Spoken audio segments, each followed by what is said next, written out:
जय हिंद जय भारत. मी आशिष कांबळे. मी आपल्यासमोर आज आलोय काही गोष्टी बोलण्यासाठी. आपण माझ्यावर खूप प्रेम केलं व असंच माझ्यावर प्रेम असावं अशी विनंती आहे.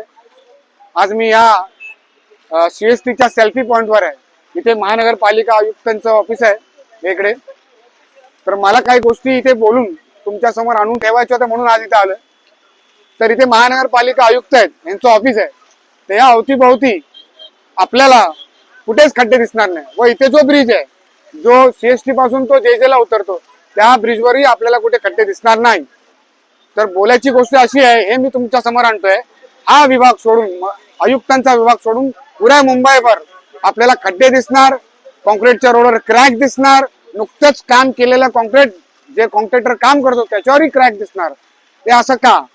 तर मी हे जे खड्डे भरून या महानगरपालिकेच्या लोकांना, म्हणजे जे अधिकारी आहेत व आयुक्तांना लाज वाटावी व त्यामार्फत त्यांनी काहीतरी काम करावं, अशी लाज वाटली तर काम केलं पाहिजे, याच्यासाठी खड्डे भरले.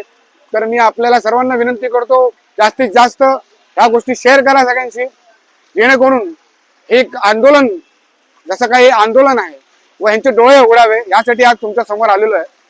तर हे आहे आयुक्तांचं ऑफिस. बरेच वेळा यांच्याशी मी संपर्क साधला. हे आता गागराणी साहेब आहेत आयुक्त, याच्या आधी इक्बाल चल साहेब आहेत. तर हे इक्बाल चल साहेबांना भेटायला मला 3 महिने लागले, 3.5 महिने, तरी देत नव्हते. जेव्हा भांडलो यांच्या PSC तेव्हा भेटले, तरी काम काय केलं नाही.